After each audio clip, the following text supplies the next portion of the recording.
Buenos días, hermanos, ¿cómo están? Gracias a Dios, qué bueno que nos damos cita esta mañana de domingo. Y bueno, nada más enfatizar el anuncio que daba la hermana Laura, ahorita al final, sobre nuestra celebración del Día de la Mamá, domingo 17 de mayo, hermanos, domingo 17 de mayo. Así que bueno, pues todas las mamás están invitadas. Ese día pueden venir solas, no es cierto, tienen que venir con sus esposos, con sus hijos, con toda la familia. Y vamos a tener un tiempo especial. Hay que bajar un poquito el audio, hermanos, por favor. Estaba bien como estaba hace un momentito. Sí, ok. ¿Sí me oyen bien allá atrás? Sí, ok, gracias a Dios. Entonces, celebración especial del Día de la Mamá. Los niños de iglesia infantil, los adolescentes están preparando un programa especial para ustedes. Así que igualmente pedimos a los papás de niños de iglesia infantil que por favor no falten en los próximos días de servicio porque sus niños están ensayando. Así que intenten ser constantes, hermanos, que eso les motive, hermanos, hermanas, a ser constantes porque se están preparando para la celebración del Día de la Mamá. Entonces, denles la oportunidad de formar parte de la dinámica, del ensayo y que ellos mismos se sientan preparados y seguros para ese día. Entonces, 17 de mayo, domingo, hermanas, tenemos su celebración a las mamás y bueno, pues gracias a Dios por ello. Vamos a continuar con nuestro tema número 6 de la serie Evaluando mi Cambio. Estamos ya llegando al final de la serie, nos resta un tema más. Y creo que el Señor nos ha bendecido mucho con esta enseñanza. Porque el cambio, como hemos comentado, hermano, no tendría que ser algo extraño en la vida de un hijo de Dios, en la vida de un creyente. Digamos que el cambio, esta continua y progresiva transformación, tendría que ser nuestro ambiente natural de vida, nuestro hábitat de existencia espiritual. Porque hemos sido rescatados por el Señor Jesucristo, todos, en un momento determinado de nuestra vida. Y cuando el Señor llega y nos rescata, lo que Él quiere hacer es llevarnos de un punto a otro punto, de un punto A un punto B en nuestra vida.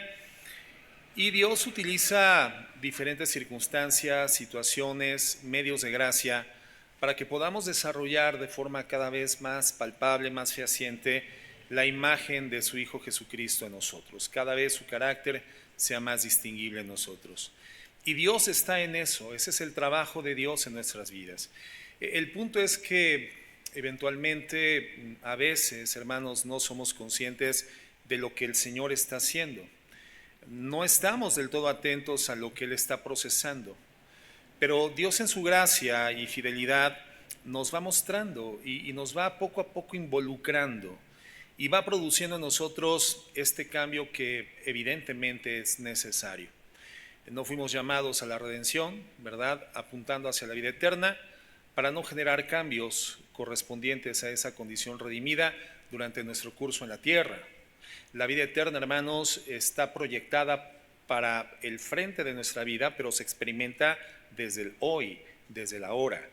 Comentábamos en el estudio del jueves, en el taller de apologética, cómo es que la redención genera ese efecto. No solamente nos permite visualizar el futuro, sino que el Señor tiene un efecto glorioso en el presente de nuestras vidas. Es lo que sucede cuando el Señor Jesucristo dice: hoy ha llegado la salvación a esta casa. Hoy, desde el momento en el cual tú vienes al Señor en obediencia al mensaje del Evangelio de la Gracia, aperturas tu corazón, le entregas tu vida, el Espíritu Santo te habita, a partir de ese momento tu vida deja de ser la misma y apunta hacia la eternidad.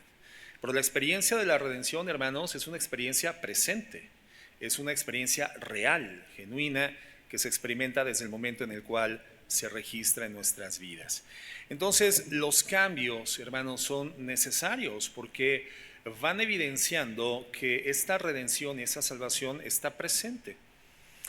Y cuando nos comenzamos a dar cuenta de lo que Dios está haciendo, o nos damos cuenta de algo que debemos de cambiar, que no es parte de la imagen del Señor Jesucristo, o bien nos damos cuenta de cosas que son parte de la imagen de Jesucristo, pero que todavía no están presentes en nosotros, entonces es cuando tenemos que coadyuvar nosotros, contribuir con el Señor, moviéndonos justamente en esa dirección.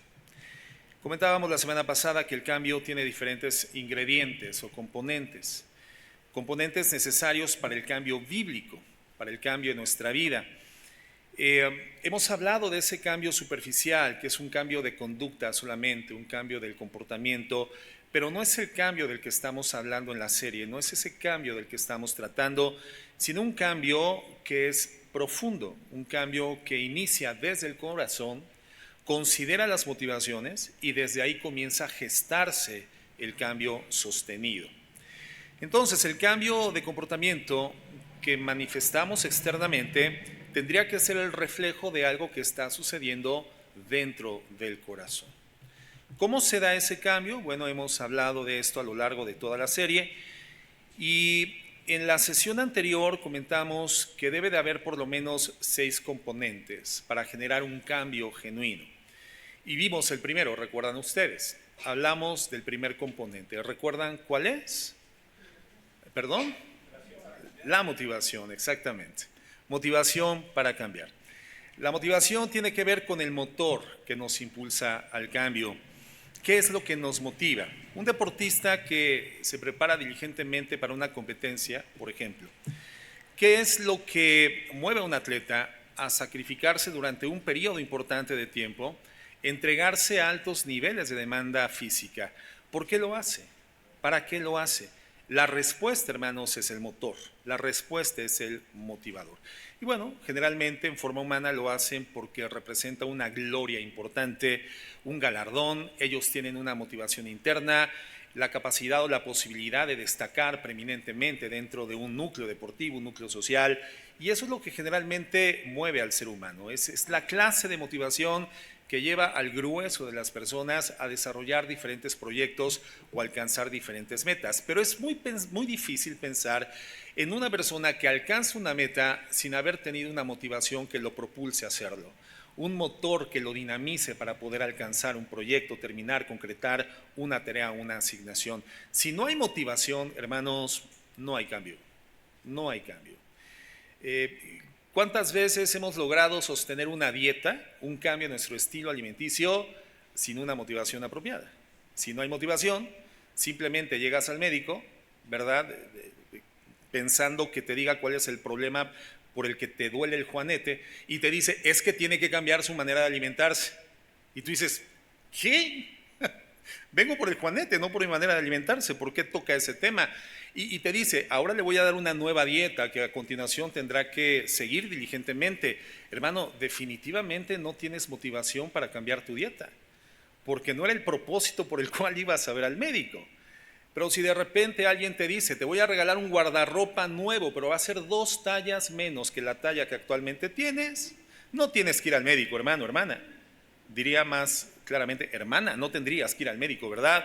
Sino buscarías la forma de disminuir esas 2 tallas porque te van a cambiar todos tus outfits y entonces tienes una motivación para hacerlo.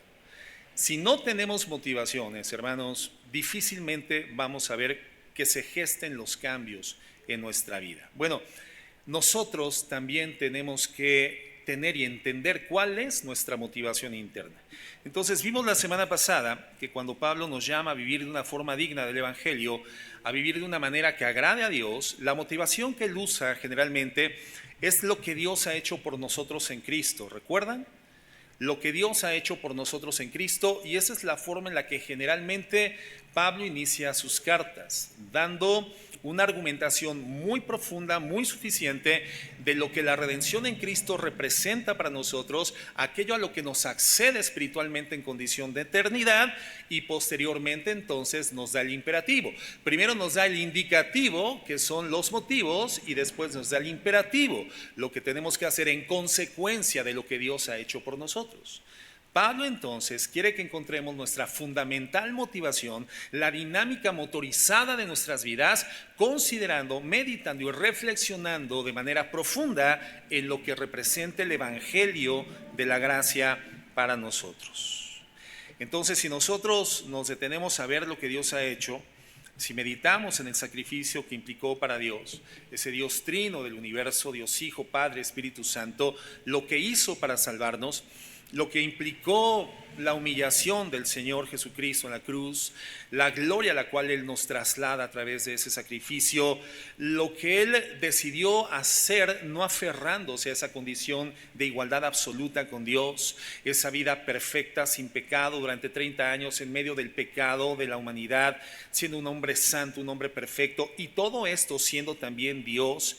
Entonces, hermanos, si verdaderamente enfocamos contemplativa, reflexivamente nuestra atención en la obra del Señor Jesucristo, en consecuencia nosotros deberíamos de tener la motivación, el motor, la dinámica permanente para que estos cambios se gesten de forma sostenida.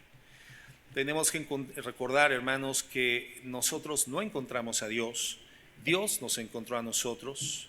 Esa figura que nos presenta el Señor Jesucristo en los evangelios sobre la oveja perdida es precisamente en relación a nosotros. La oveja perdida que sale a buscar el pastor. ¿Y quién es el pastor? El Señor Jesucristo. El Señor saliendo literalmente en nuestra búsqueda. Él nos encuentra, a veces pues estancados en agujeros de terrenos muy escabrosos de la vida, a veces enlodados, sucios, lastimados, incapaces de caminar. ¿Y qué es lo que hizo el Señor Jesucristo, hermanos? Él nos tomó, nos restauró, nos restableció y nos pone a caminar ahora dentro de su redil, en un camino nuevo, en una vida nueva. Cuando nosotros meditamos en esto, lo que implicó, lo que a Dios le costó hacer esto, deberíamos entonces sentirnos motivados. Si no somos motivados por el Evangelio, no es porque al Evangelio le falten verdades para ser un motor suficiente, es porque o no hemos meditado y reflexionado suficientemente de forma apropiada, de manera sostenida en esto en nuestro corazón, o simplemente no nos ha sido revelado el Evangelio de la gracia. Porque en la palabra hay muchas evidencias de que un creyente de verdad, un creyente genuino, aunque ha recibido el amor de Dios, y este amor de Dios es gratuito, es un amor que el apóstol Pablo lo menciona como algo que tiene el poder de constreñirnos, de impulsarnos, de motivarnos, de echarnos para adelante. Y entonces tenemos una tarea, todos nosotros, que es reflexionar, meditar, tener estos tiempos contemplativos detenidos sobre las verdades del Evangelio y pedirle a Dios en oración que nos ilumine y que en nuestra mente sean verdades intensas, que la intensidad de estas verdades sean reveladas a nuestro corazón y a nuestra mente. Platicaba en estos días con una hermana con un hermano, de hecho era con Luis, platicaba con Luigi, sobre esto, y él me decía, pastor, es que bueno, yo no logro entender por qué hay personas que eventualmente no se ven impactadas con el mensaje del Evangelio, y cuando hablamos de santidad lo consideran como si fuera una exageración. No, es que ustedes ahí son bien exagerados. Yo le comentaba, mira Luis, lo que pasa es que si no han recibido una iluminación, una revelación espiritual de lo que es el Evangelio, de la obra de Cristo, el sacrificio, lo que esto ha representado y cómo impacta la vida transformando la eternidad en el creyente, no lo van a entender. El concepto de santidad va a ser algo totalmente ajeno a ellos, va a ser algo inalcanzable. Lo que esa persona debería de hacer, si intelectualmente ya lo comprendió, tendría entonces que orar a Dios y decirle, Señor, ilumina mi mente y mi corazón. Dame una revelación real y profunda de lo que ha representado el Evangelio de la gracia a mi favor. Pero si no tiene una iluminación de parte de Dios, si no tiene una revelación, sea cual sea la causa, difícilmente entenderá en su vida el concepto de santidad. No es algo que nosotros podamos generar en la gente, no es algo que podamos propiciar. Lo más que podemos hacer y nuestro alcance llega predicando el Evangelio. La obra sobrenatural de iluminación la hace el Espíritu Santo. Entonces, hermano, si al contemplar la obra del Evangelio, todo esto que hemos comentado desde la semana pasada, y no encuentras tú un motivador para el cambio sostenido, entonces tendrías que evaluar realmente qué es el Evangelio para tu vida. Y tendrías que comenzar a orar, Señor, que lo pueda ver. Señor, ilumina mis ojos espirituales, dame vista espiritual y que lo pueda contemplar. En segundo lugar, hermanos, el segundo componente que necesitamos para cambiar. El primero es una motivación. El segundo es entender cuál es nuestra posición en Cristo. Entender cuál es nuestra posición en Cristo. Que Cristo, hermanos, a través de su sacrificio nos ha aprobado. En Cristo somos aprobados. Por lo tanto, nuestra posición en Cristo está segura. Nuestra posición en Cristo está segura. Fíjense lo que dice Filipenses 3:4 en adelante, por favor.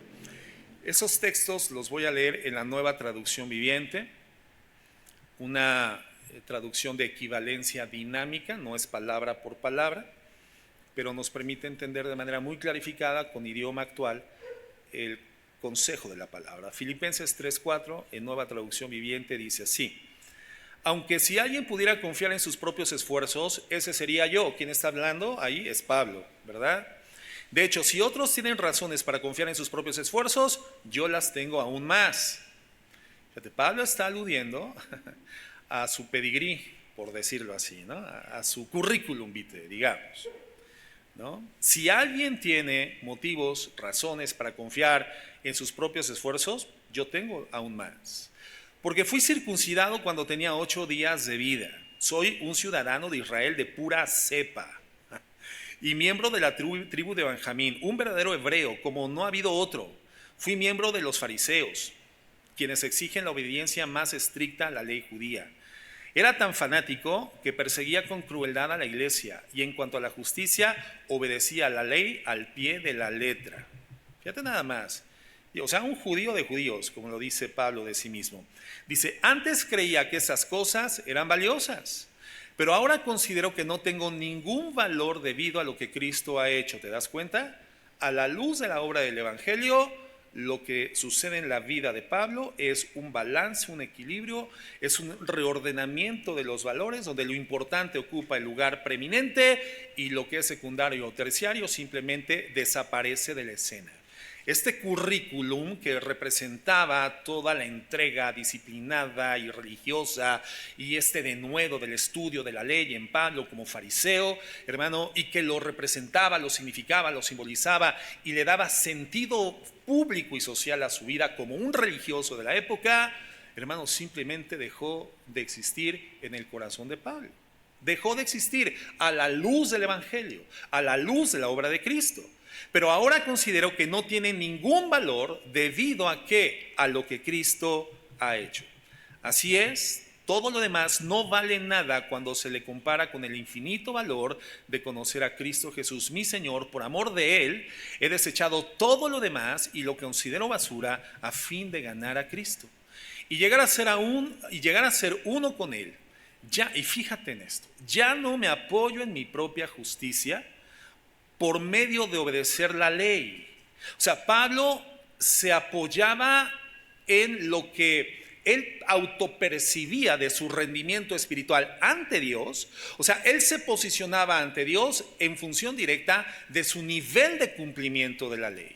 Es decir, él se apoyaba en su propia justicia, pero lo que nos está diciendo, ya no me apoyo en mi propia justicia por medio de obedecer la ley. Más bien, llego a ser justo por medio de la fe en Cristo. Pues la forma en que Dios nos hace justos delante de Él se basa en la fe. Y quiero referirme a esta parte que enfaticé. Ya no me apoyo en mi propia justicia por medio de obedecer la ley, más bien llego a ser justo por medio de la fe en Cristo. Entonces, la forma usual, hermanos, en que nosotros desarrollamos una relación con Dios, generalmente, hermanos, es a través de las obras. Nosotros pensamos que realmente el favor de Dios se nos concede cuando nos portamos bien, y eso nos hace sentir bien, eso nos hace sentir en una posición correcta, adecuada delante de Dios. Escuchamos la predicación de la palabra, la enseñanza del Evangelio, enseñanza sobre que la salvación es por fe y se concede por gracia, no por obras. Pero cuando hacemos algo que sabemos que no es correcto, que no es agradable a Dios, sentimos como si hubiese un descenso de la aceptación de Dios hacia nosotros. ¿No te ha pasado esto? Fallé, me equivoqué, pequé, lo pude haber evitado. Es más, no solamente pequé, planifiqué el pecado, me salió bien, pero ahorita me siento tan mal delante de Dios. Y ese malestar interno, hermano, es un redarguir del Espíritu Santo que es correcto. Pero el problema es que nosotros creamos que hay un descenso de nuestra posición delante de Dios por causa del error que cometimos, y entonces intentemos resolver el asunto a través de las conductas, a través de las acciones. Y entonces sentimos este descenso de la aceptación delante de Dios hacia nosotros y tendemos a corregir precisamente, más que con un arrepentimiento real, buscando el perdón, la ayuda de Dios, lo que tendemos a hacer es a compensar lo que hicimos actuando de mejor forma, corrigiendo solamente la conducta, corrigiendo solamente nuestra actuación. Y ciertamente es válido, es necesario cambiar la conducta, pero no para ganarnos su favor, hermanos, sino para cambiar, generando en nosotros la plena conciencia de que si podemos cambiar es porque hoy tenemos la gracia de Dios. No pretendamos cambiar para generar un crecimiento en el ánimo o en la disposición de Dios hacia nosotros. Porque, hermanos, Dios tiene una sola disposición hacia nosotros a partir del Evangelio en nuestras vidas. Y es que ya nos ha sido regalada, nos ha sido imputada, hermanos, acreditada la justicia de su Hijo Jesucristo. Por lo tanto, la postura de Dios, si entendamos bien esto, no cambia hacia nosotros. Un motivador para el cambio es estar seguros de nuestra posición delante de Dios, que somos aceptos en Cristo delante de Dios de forma permanente. La postura de Dios no cambia hacia nosotros. Nosotros, hermanos, no experimentamos la ira de parte de Dios. Nosotros ya fuimos libres de la ira de Dios. En su paternidad, obviamente, si nosotros nos desviamos, Él nos va a disciplinar. Pero toda la ira que nosotros debíamos justamente recibir cayó sobre Cristo. ¿En dónde? En la cruz del Calvario. Nosotros ya no fuimos ni seremos depositarios de la ira de Dios. Nuestra posición, hermanos, es segura en el Señor Jesucristo. Entonces, Dios está bien con nosotros. Aunque nosotros a veces por el pecado y los desvíos no estemos bien delante de Dios, hermanos, Dios está bien con nosotros en Cristo Jesús. Y ese es el mensaje del Evangelio. Porque se ha resuelto el más grande conflicto que teníamos, hermanos, con la persona más importante del universo, más poderosa del universo, el soberano del universo, con quien teníamos este conflicto de interés, fue resuelto precisamente por Cristo en la cruz del Calvario. Entonces, nuestra postura es una postura firme. Digamos que no pendemos de un hilo. Pero ¿cuántos cristianos hay, hermanos, que no tienen seguridad de su posición en Cristo y viven su cristianismo como si en cualquier momento el hilo se fuera a romper? ¿Te ha sucedido esto? ¿Te has sentido así? Bueno, quiero decirte que ese nivel de incertidumbre sobre tu posicionamiento eterno delante de Dios por los méritos de Cristo en la cruz no es el mejor motor para el cambio en tu vida. Una persona que vive en su cristianismo pendiendo de un hilo es una persona que no va a cambiar, no va a progresar. Es una persona que va a ser subyugada por el miedo. Y el miedo no es motor para el cambio. El miedo paraliza, hermanos. No sé si me estoy explicando. Entonces, Dios ya nos ha concedido en Cristo una justicia que no podíamos ganar por nosotros mismos. No la podíamos ganar. Tampoco podemos sostener por nosotros mismos esta justicia. Esta justicia fue adquirida por Cristo a favor de nosotros a través de su sacrificio en la cruz del Calvario, donde se cumplimenta enteramente el estado judicial de la humanidad que cree en el Señor Jesucristo. Y a partir de ese momento, en ese acto sacrificial, se sustenta el resto de nuestras vidas por la eternidad, esa justicia a nuestro favor por los méritos de Cristo. Eso se llama, hermanos, gracia y misericordia. Por eso, hermanos, Pablo está diciendo, ya no me apoyo en mi propia justicia por medio de obedecer la ley, ya no. Más bien, llego a ser justo por medio de la fe en Cristo. Pero Pablo no solamente habla por él, hermanos, está hablando por todos nosotros. No podemos apoyarnos en nuestra propia justicia para que Dios favorezca o para que esté contento con nosotros. Más bien llegamos a ser justos por medio de la fe en Cristo. Por medio de la fe en Cristo, hermanos. Y esa es la gran verdad de la gracia. Hoy somos aceptados por Dios en Cristo Jesús. Quiero compartir con ustedes una historia que me pareció muy apropiada para compartir este tema, narrada por un pastor. Y él dice lo siguiente: hace algunos años, al acercarse el día de San Valentín, mi esposa vino y me dijo: mi amor, te amo y sé que tú me amas, así que no tienes que comprarme nada este año para el día de San Valentín. Sé de algunas mujeres, dice el pastor, que tales palabras podrían ser no sinceras y que más valdría al esposo llegar con un regalo excepcional o si no dormir en la casa del perro.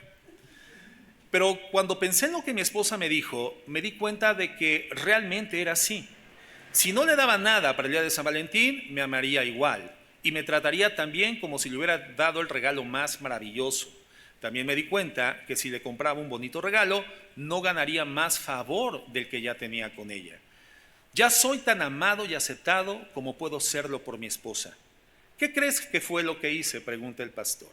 ¿Decirme excelente, no tengo que comprarle regalo, así que tengo más tiempo y dinero para mí mismo? No, al contrario.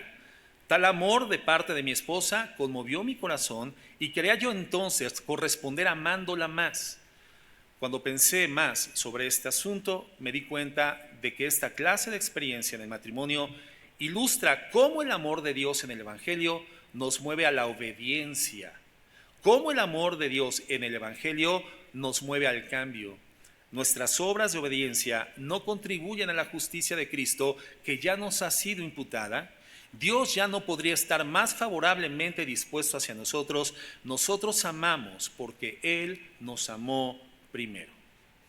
Y me parece muy apropiado este ejemplo porque efectivamente, cuando estamos en Cristo, hermanos, nuestras obras no contribuyen con el favor de Dios hacia nosotros.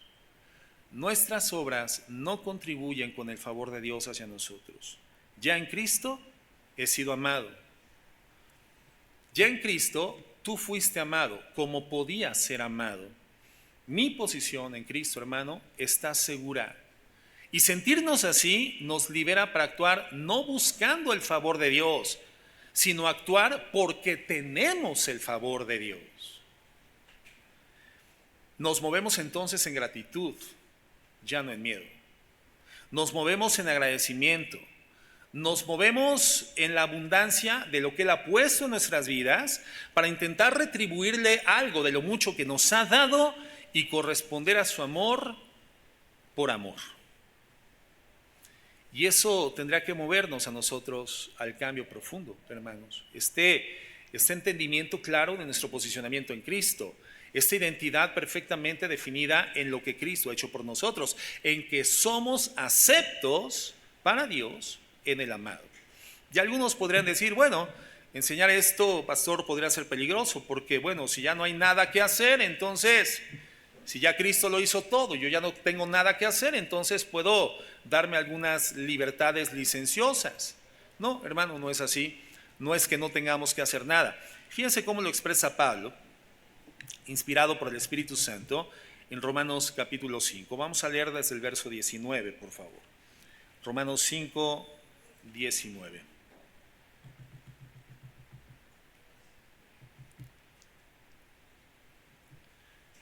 Estamos en la Nueva Traducción Viviente, acuérdense.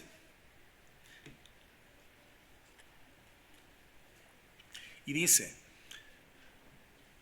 por uno solo que desobedeció a Dios, muchos pasaron a ser pecadores. Pero por uno solo que obedeció a Dios, muchos serán declarados justos. ¿Quién desobedeció? Adán. ¿Quién obedeció? Jesucristo. Entonces, por aquel que obedeció, muchos serán declarados justos. La ley de Dios fue entregada para que toda la gente se diera cuenta de la magnitud de su pecado. Pero mientras más pecaba la gente, más abundaba la gracia maravillosa de Dios. Mientras más pecaba la gente, más abundaba la gracia maravillosa de Dios. Entonces, así como el pecado reinó sobre todos y los llevó a la muerte, Ahora reina en cambio la gracia maravillosa de Dios, la cual nos pone en la relación correcta con Él y nos da como resultado la vida eterna por medio de Jesucristo nuestro Señor. Capítulo 6, verso 1.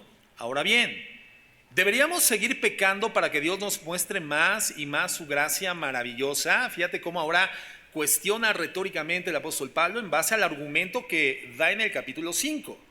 ¿Verdad? Donde abunda el pecado, sobreabunda la gracia. Entonces pequemos para que la gracia del Señor sobreabunde. Pero lo presenta en pregunta. Por lo tanto, la respuesta natural es no, no se trata de eso. ¿Deberíamos de seguir pecando para que Dios nos muestre más y más su gracia maravillosa? Dice, por supuesto que no. Nosotros hemos muerto al pecado. Entonces, ¿cómo es posible que sigamos viviendo en pecado? ¿O acaso olvidaron que cuando fuimos unidos a Cristo en el bautismo, nos unimos a Él en su muerte?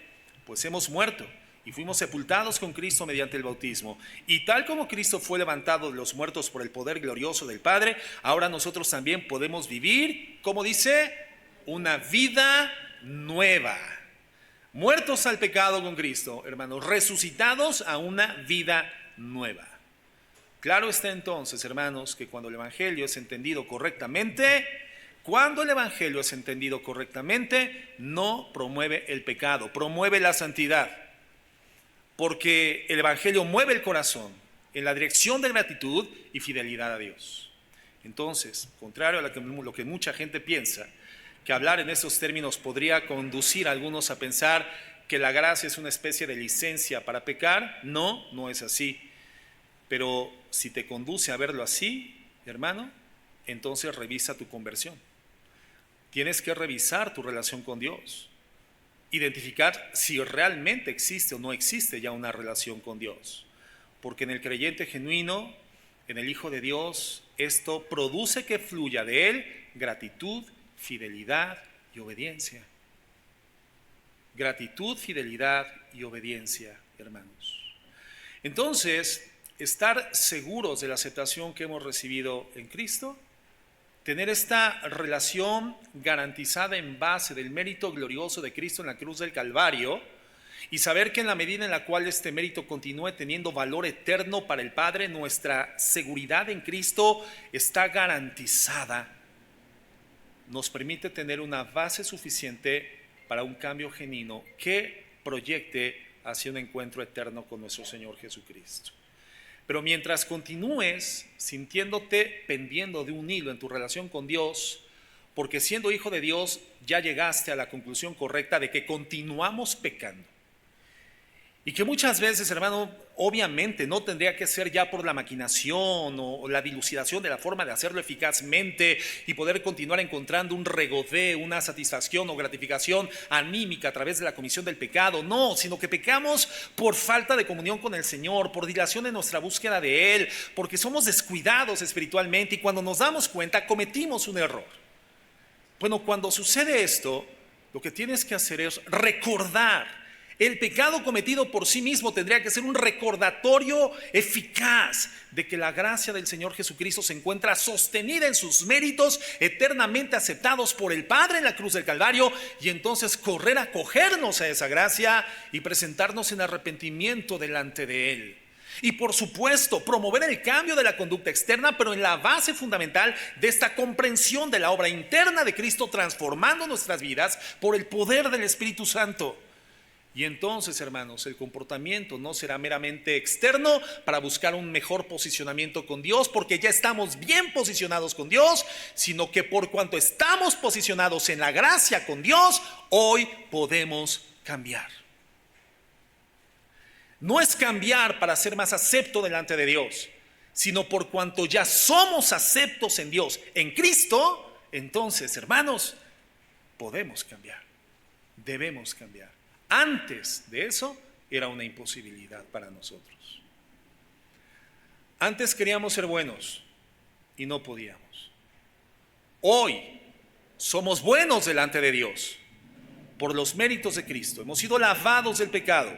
Somos presentados santos en la santidad del Hijo. Hoy podemos comenzar a vivir ahora sí esa santidad que en el pasado en algún momento, si acaso anhelábamos en los momentos de profunda necesidad o de profunda aflicción. ¿A cuántos les sucedió que en la práctica de sus diferentes desvíos pecaminosos tomaban firmemente la determinación: no lo voy a volver a hacer, no me vuelve a pasar, no me vuelve a suceder? Y antes de llegar el fin de semana ya estabas igual o peor que la semana pasada. Lo volvías a hacer, caías, incidías, reincidías una y otra y otra y otra vez en una esclavitud del pecado incesante.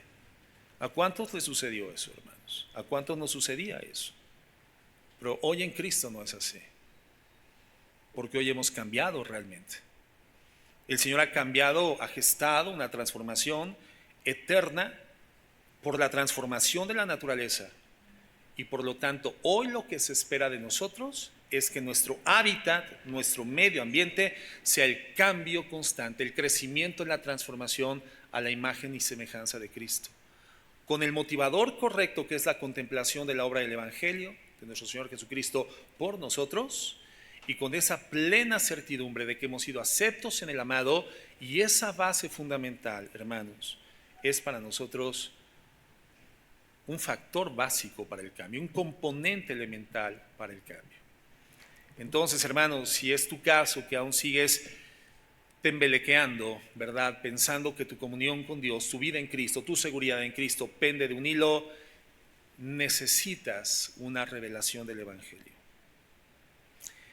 El tercer componente que es necesario para el cambio es entender bien la identidad. Primeramente, motivación. Segundo lugar, aceptación, saber que somos aceptados. Y en tercer lugar, identidad. Recordar quiénes somos en Cristo. En Gálatas 2:20, Pablo nos dice, voy a leer ahora Biblia de las Américas. Gálatas 2:20 dice: con Cristo he sido crucificado. Ya no soy yo el que vive, sino que Cristo vive en mí. Y la vida que ahora vivo en la carne, la vivo por la fe en el Hijo de Dios, el cual me amó y se entregó a sí mismo por mí. Ya no soy yo el que vive en mí, dice Pablo. Algunos quisieran argumentar esto ante los de Electra o ante los de FAMSA, ¿verdad? Está el señor Pérez. No, ya no vive. Ya no soy yo, ya no soy yo. ¿Cómo que no es usted? Es usted. A ver, présteme su INE. Si es usted, ¿verdad? Pero fíjate qué maravilloso es que espiritualmente esto sí sea una realidad. Que espiritualmente esto sí sea una realidad. Este pasaje, tiene mucha verdad empaquetada, tiene muchísimo que poder estudiar. Por tiempo y porque no es el tema, no lo vamos a intentar. Pero cuando dice: con Cristo he sido crucificado y ya no soy yo el que vive, o sea, él está diciendo: ya no soy Pablo. O está diciendo: soy otro Pablo. Y eso corresponde a los términos que la Biblia usa para decir lo que ocurre en el corazón de una persona cuando conoce al Señor Jesucristo, cuando se entrega a Cristo. La Biblia dice que mi corazón es sustituido. Antes teníamos un corazón de piedra y ahora tenemos un corazón de carne, un corazón sensible. La Biblia dice que en Cristo pasamos de muerte a vida. La Biblia dice que antes éramos enemigos de Dios y ahora somos adoptados hijos de Dios. Somos parte de su familia. La Biblia dice que hemos nacido de nuevo. Hermano, todos estos son términos dramáticos. Se nos está describiendo una nueva creación y es lo que dice la Biblia: los que estamos en Cristo, nuevas criaturas somos. Entonces todas las cosas son hechas nuevas en Cristo Jesús. Ha pasado algo dramático con nosotros, de lo cual muchas veces, lamentablemente, ni siquiera estamos conscientes del todo. Pero eso es lo que significa: ya no soy el hombre de antes, ya no soy la mujer de antes, hoy soy una nueva criatura en Cristo Jesús. Y eso nos da una identidad completamente nueva. Pero comenzamos a ver algunas indicaciones, porque el que verdaderamente conoce al Señor y se entrega a Él, comienza a experimentar deseos diferentes. Y ese es un sensor, hermano. de que realmente hemos conocido al Señor. Comenzamos a experimentar sentimientos diferentes, impulsos distintos, apetitos distintos, valoraciones diferentes. Y Pablo dice, yo he sido crucificado, ya no soy el que vive. Y no es que sea un Pablo mejorado, que sea un Pablo renovado, no, sino que Cristo vive en mí. Y la vida que ahora vivo en la carne, la vivo por la fe en el Hijo de Dios. ¿Te das cuenta cómo Pablo se ubica como habitante de dos dimensiones? Vivo en la carne, no lo niego. No soy ingrávido, no soy como una pompa de jabón gravitando en medio del mundo caído y perverso. No, vivo en un mundo caído, corrupto, pecaminoso, disfuncional por el pecado. Vivo en la carne, pero aún viviendo en la carne, ya no vivo como antes era yo, sino que Cristo vive en mí, y la vida que ahora vivo en la carne, la vivo por la fe en el Hijo de Dios, en el Hijo de Dios. Entonces vivimos como hijos de Dios en la carne, sí, en la carne todavía, pero con una nueva identidad. Porque antes de quién éramos hijos, hermanos? Del diablo. Voltea a ver a tu hermano y dile, eras hijo del diablo. Y dile, y tú también eras hijo del diablo. Pero ya ni tú ni yo, ya no. Porque ahora vivimos en Cristo. Y lo que vivimos todavía en esta carne que complica nuestra percepción y nuestra realidad de la vida espiritual, lo que vivimos en esta carne, lo vivimos por la fe en el Hijo de Dios. En el Hijo de Dios, el cual me amó y se entregó a sí mismo por mí. Hoy vivimos en la fe en el Hijo de Dios. Quiere decir que hay muchas cosas en la vida cristiana, hermanos, que se viven por fe. Por fe. Con frecuencia encontramos a hombres, por ejemplo, que piensan que si tratan bien a sus esposas, bueno, sus esposas van a terminar controlándolos, ¿no? No, es que pastor, hoy vivimos una época de empoderamiento femenino, una época de feminismo superlativo, y no, a la mujer hay que tenerla quieta, prieta, ¿verdad?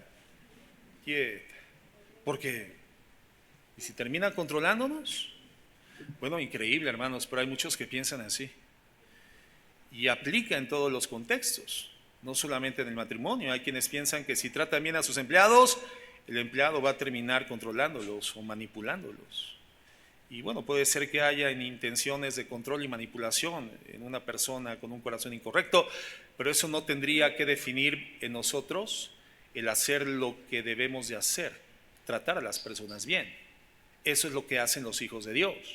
Eso es lo que hace una persona con la identidad en Cristo, que vive en la carne, pero vive en la carne en la fe del Hijo de Dios, quien le amó y se entregó y murió por él, para salvarle, para cambiarle la identidad. Entonces nosotros vivimos con una nueva identidad. ¿Por qué comento este ejemplo? Bueno, porque Pablo está diciendo que tú tienes que actuar a veces en forma que es ilógica para el mundo. Cosas y formas de vida que al mundo no le hace sentido, pero tú lo haces. ¿Por qué? Porque hoy tienes una nueva identidad. Hoy sí tienes una nueva tarjeta de identidad espiritual. Hoy sí tu INE espiritual cambió. Ya ven que ahora el INE trae la dirección. Antes no traía el domicilio, hoy trae la dirección, y por eso también se puede utilizar como comprobante de domicilio. Tu INE espiritual decía domicilio el infierno, y hoy dice domicilio el cielo, con Dios. Cambió tu documento de identidad delante de Dios. Entonces, nosotros vivimos por fe. Tú dices la verdad cuando nadie la dice, porque esa es tu nueva identidad. Tú pagas tus impuestos bien, aunque la gente no, porque esa es tu nueva identidad. Tú tratas bien a la gente, cuando la gente en general no lo hace, porque eso hace a alguien con una nueva identidad en Cristo. Tú das el paso adelante cuando la gente generalmente se rezaga. Tú sirves a tu esposa cuando nadie lo hace. Tú pides perdón a tus hijos cuando la gente piensa que eso no lo tiene que hacer un papá.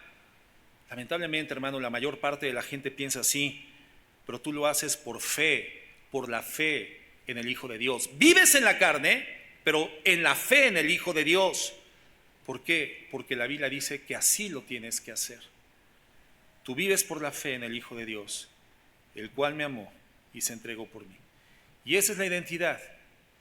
El hecho de que seamos gente distinta, que Cristo vive en nosotros, debe de conducirnos al cambio, a una conducta distinta, pero no meramente por el acto moralista de cambiar la conducta, sino nacida en la identidad, que está centrada en el carácter de un corazón transformado por la redención por gracia, hermanos.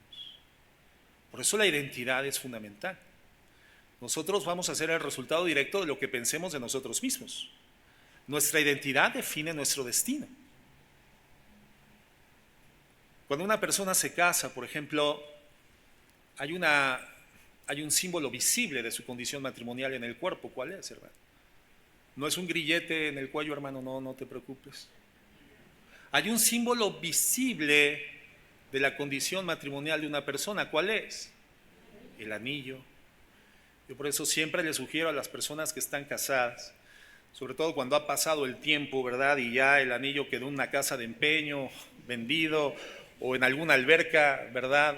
En unas vacaciones se le salió del dedo el anillo.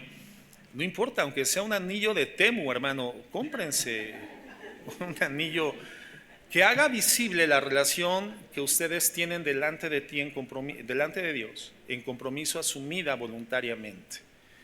Es importantísimo. ¿Qué es un símbolo? Es una manifestación externa visible de algo que es interno e invisible. Ese pacto que han celebrado conjuntamente delante de Dios, sobre todo en esta tierra, supone la necesidad de un símbolo visible, de un símbolo visible. Y si ya se te está gangrenando el dedo, hermano, bueno, ve con el joyero y que le ponga un añadido, un resorte cuando menos, pero por favor, ten en tu dedo, si estás casado, ese anillo. Porque eso determina una nueva actuación, hermano, eso determina un nuevo proceder. Un hombre casado tiene un contenido, o sea, hay un concepto dentro de la condición de persona casada. ¿Por qué? Porque el hombre casado ya no se relaciona románticamente jamás, nunca más, con otra mujer que no sea su esposa. Y obviamente estoy hablando en términos santos, ¿no? En términos sensatos, en términos de lo que tiene que ser, lo que tendrá que ocurrir, porque hay personas que continúan igual, ¿no? Personas que habiéndose casado siguen viviendo con identidad de soltero. Personas que siendo casadas no asumen la identidad de casados, y hoy en día hay muchos problemas cuando la gente se casa y quiere vivir con una identidad de soltero estando casado. O sea, su identidad cambió, pero quieren continuar viviendo una identidad que no corresponde con su identidad actual. Y eso trae una infinidad de problemas en la vida, en el matrimonio, en la familia. Pero el hombre y la mujer casados, hermanos, nos comportamos de manera distinta. De manera distinta. A veces hasta vamos a lugares distintos a los que no podíamos o no íbamos cuando éramos solteros. La economía cambia, la administración cambia, la vida cambia. Ahora hay alguien a quien tenemos que rendir cuentas. Hasta cierto punto también pedirle permiso. Consultar las cosas, y no solamente el hombre a la mujer, la mujer al hombre, sino también el hombre a la mujer. Porque ¿qué dice la Biblia sobre la autoridad en el matrimonio? Que el hombre es cabeza de la mujer, pastor. Sí, dice eso, efectivamente, pero también dice, sujétense los unos a los otros. Entonces, hermano, hermana, la vida de casado lo que genera en nosotros es un cambio de identidad. Hay toda una serie de cosas que determinan mi vida si estoy casado. La identidad determina nuestra vida.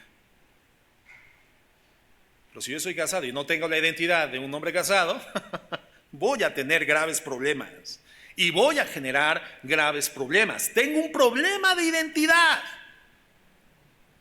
porque mi identidad es lo que determina mi destino.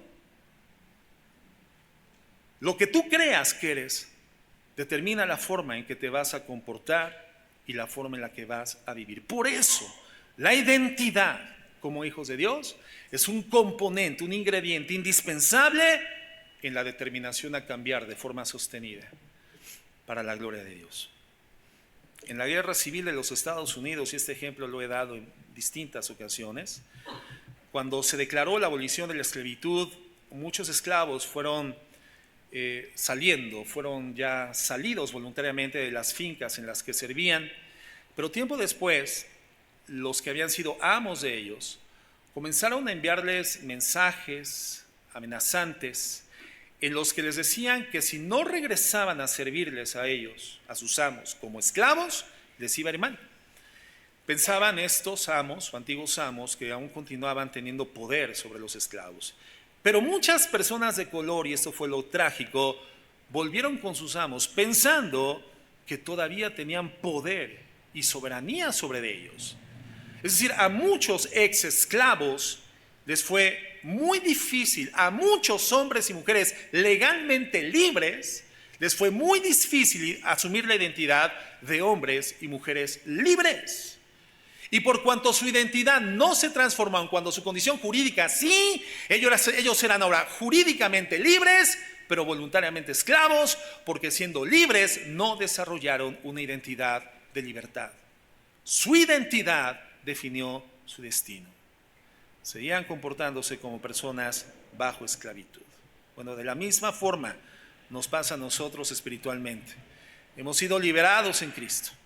El pecado ya no tiene poder sobre nosotros, ya no puede dictar lo que hacemos. Pero ¿cuántas veces seguimos actuando como si aún fuéramos esclavos del pecado? Y hay muchas cosas a las que acudimos y seguimos practicando que no corresponden a la identidad de un hijo de Dios, a nuestra nueva identidad. Y entonces, si no tienes una identidad clara y firme en Cristo, hermano, el cambio va a ser una imposibilidad. El cambio será muy marginal, será muy menor, será de muy corto alcance, de corta duración. No podrás sostenerlo. Hay muchas cosas a las que acudimos y seguimos practicando que no corresponden a nuestra nueva identidad en Cristo. Hay una película que trata la vida de un boxeador llamado James Braddock. Es una historia real. Si la pueden encontrar en YouTube o en Netflix o en alguna plataforma, será muy bueno que la pudieran ver. Es un boxeador de los años 30 en los Estados Unidos, en la época de la Gran Depresión económica, y donde la carestía pues afectó a una enorme cantidad de familias. Y la vida familiar de este boxeador comenzó a depreciar igualmente en términos materiales, financieros, al punto en que aún sus hijos pasaron por momentos muy difíciles donde su vida estuvo en riesgo. Y entonces, pues él lo que sabía era boxear, y él decidió alquilarse en un bar para presentarse dando un espectáculo algo semejante al box, donde lo que realmente él tendría que hacer era dejarse golpear para entretener a la gente. Finalmente, él retorna nuevamente al ring y comienza a pelear cada vez en funciones de mayor categoría, hasta que finalmente se abre la oportunidad de enfrentar al campeón de su peso en los Estados Unidos, un hombre apellidado Bauer. Y entonces llega el momento, el día de la pelea, y él está en los vestidores, cuestionándose muchas cosas, con dudas profundas en su corazón, y sin tener todavía la decisión de salir o no salir a la pelea. Él tenía dudas. Y entonces su esposa se acerca a él y de manera tierna y con gran dedicación le dice lo siguiente: recuerda quién eres. Eres el Bulldog de Bergen, así le decían, el orgullo de New Jersey. Eres la esperanza de todos, el héroe de tus hijos, eres el campeón de mi corazón. Braddock salió al ring y ganó la pelea. Cuando fue afirmada su identidad, entonces fue capaz de hacer cosas que él mismo dudaba que era capaz de hacer. Nuestra identidad, hermanos, define nuestro destino. Tenemos que estar seguros de quiénes somos en Cristo. Él nos ha redimido del poder del pecado, nos ha dado una nueva identidad, somos una nueva criatura en Cristo. Lo que pasó antes, hermano, lo que pasó antes en tu vida ya no te define. Las malas situaciones del pasado, los abusos del pasado, los complejos del pasado, las cosas que ocurrieron en el pasado ya no te definen. Tu identidad es en Cristo. Nos define entonces lo que Dios ha hecho en Cristo por nosotros. Amén. Pero además de identidad, además de motivación, además de aceptación, además de identidad, necesitamos convicción, hermanos. En cuarto lugar, convicción. Convicción de que Cristo es mejor que todo lo demás. Y esta es la lucha del corazón idólatra. Poder finalmente afirmarse en la convicción de que Cristo es mejor que todo lo demás. Jeremías 2:13. Dios tiene que confrontar a su pueblo. Y fíjate lo que le dice a través del profeta. Jeremías 2:13. La Biblia de las Américas. Dice así: porque dos males ha hecho mi pueblo. Me ha abandonado a mí, fuente de agua viva, fuente de aguas vivas, y han cavado para sí cisternas agrietadas que no retienen agua.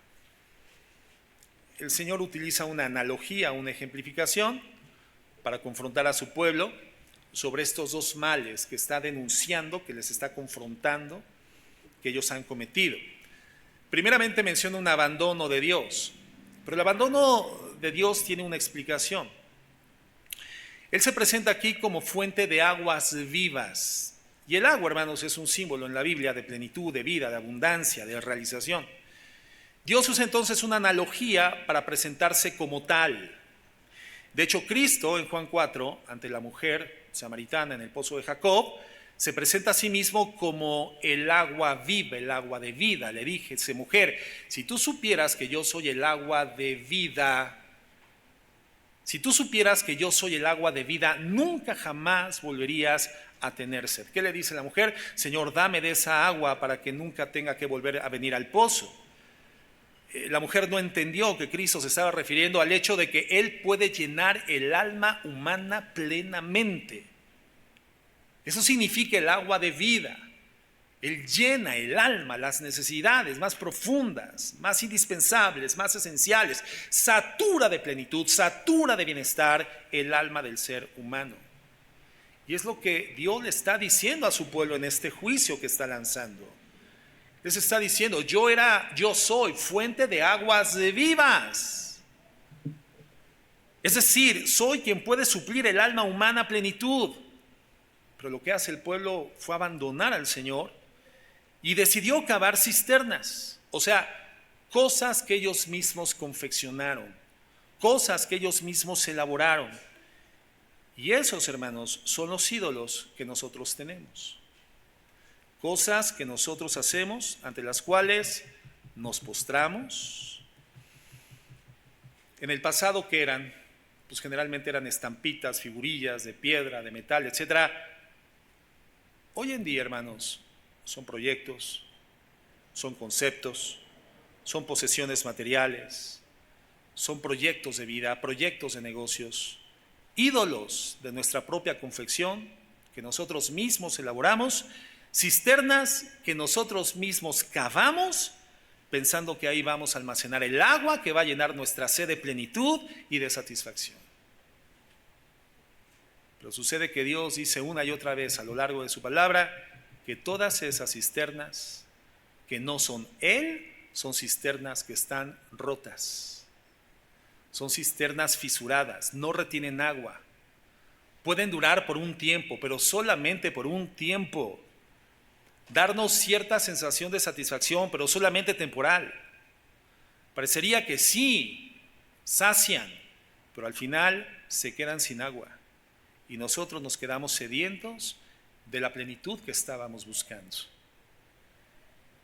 Y Dios lo dice repetidamente en la palabra. Lo dice en relación al dinero, en Eclesiastés 5, que vano es pensar que las riquezas dan verdadera felicidad. Pero aún existen creyentes que han cavado su propia cisterna y que la han llenado de agua y que está rota, para al final darse cuenta que el dinero, los negocios, la posición económica, la tranquilidad material no tiene llenura para su necesidad del alma.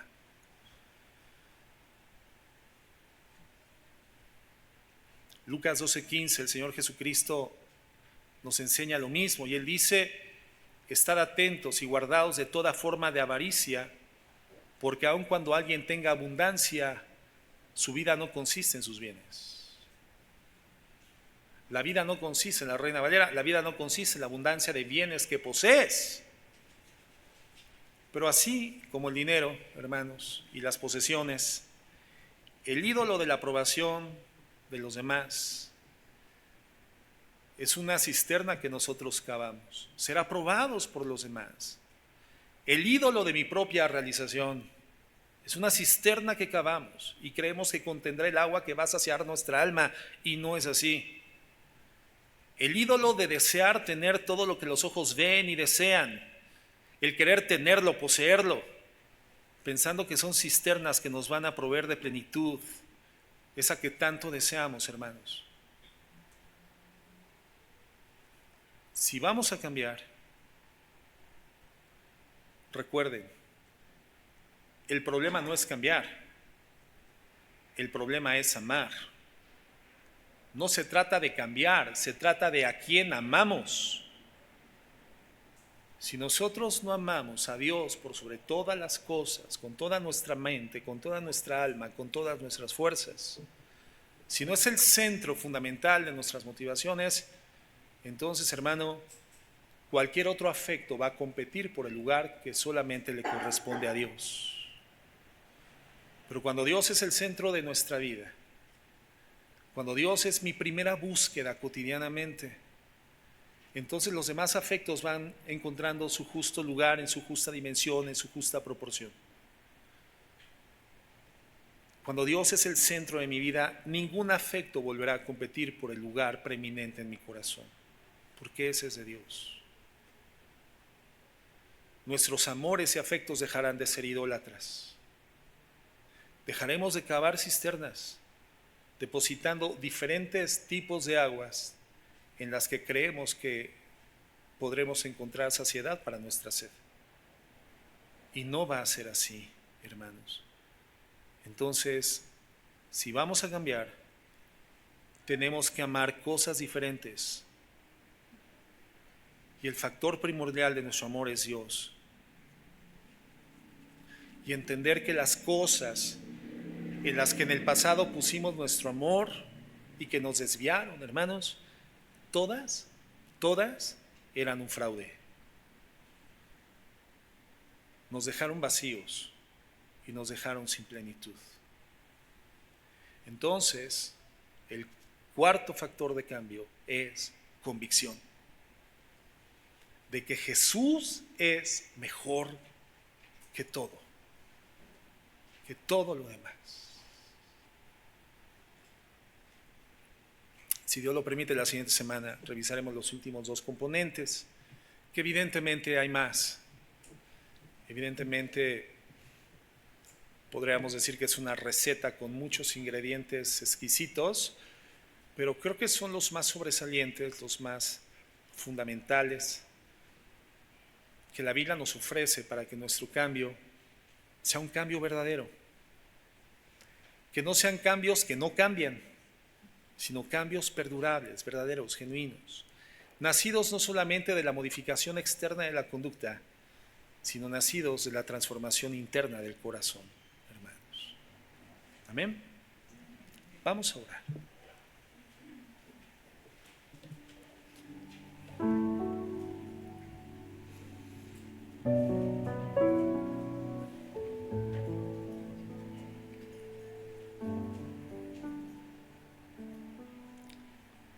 Muchas gracias, Dios. Muchas gracias, bendito Señor.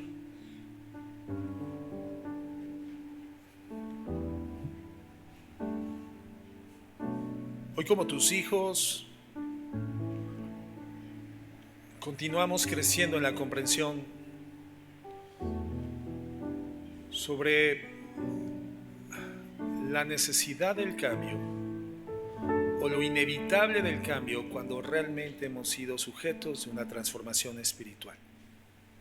Hoy somos diferentes, mi Dios. Pero nadie ha llegado a la conclusión de su proceso de crecimiento y maduración espiritual. Todos estamos en el camino, unos más avanzados que otros, pero como tus hijos vamos cursando la misma ruta. Y en la medida en la que caminamos en ti, Jesucristo, porque tú eres el camino, la verdad y la vida, y el encuentro con el Padre está asegurado, vamos desarrollando, Señor, esa fortaleza, esa luz y esa gloria de tu carácter en nosotros. Vamos cambiando. Cambios verdaderos, cambios reales, genuinos, sostenidos. Cambios que están fundamentados en la contemplación de quién eres tú. Entendiendo esa premisa real de que nos transformamos en lo que contemplamos. La contemplación de ti, Señor, no puede llevarnos sino a terminar siendo como tú. Caminar en esa dirección. Una ruta que no termina en esta vida, pero que definitivamente define el rumbo, el caminar de un hijo tuyo, de un hijo de Dios. Una contemplación que genera en nosotros la motivación por el poder del Evangelio, el contenido, el alcance del Evangelio. Una convicción, Señor, basada en esta clara realidad de la aceptación que hemos recibido de ti en Cristo Jesús. No hay más nada que podamos hacer para ser más amados por ti, y ese es el poder y el valor de tu gracia. Nos has amado en Cristo por lo que Cristo hizo. Nada puede incrementar ni decrementar tu amor y tu aceptación. Somos aceptos en Cristo. Y eso, Señor, nos da una identidad que determina nuestro destino. Eso nos lleva a pensar de nosotros en relación a lo que realmente somos en ti, Jesús. Nuevas criaturas, Señor, con un documento espiritual de identidad que ha sido cambiado para siempre, sin retorno. Una identidad en ti que nos lleva a un destino diferente en ti por la eternidad. Y una convicción entonces, Señor, de que nada ni nadie es mejor que tú en nuestras vidas. Señor, lo eres todo, eres el centro de nuestras motivaciones, lo llenas todo en nuestras vidas.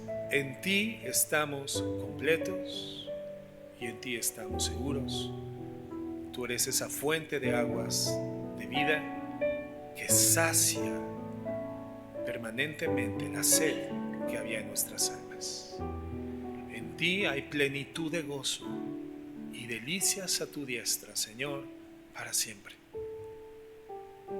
Queremos bendecir tu nombre, Señor. Queremos continuar cambiando y que tu nombre sea exaltado, Señor. Líbranos del mal. En Cristo Jesús. Amén y amén.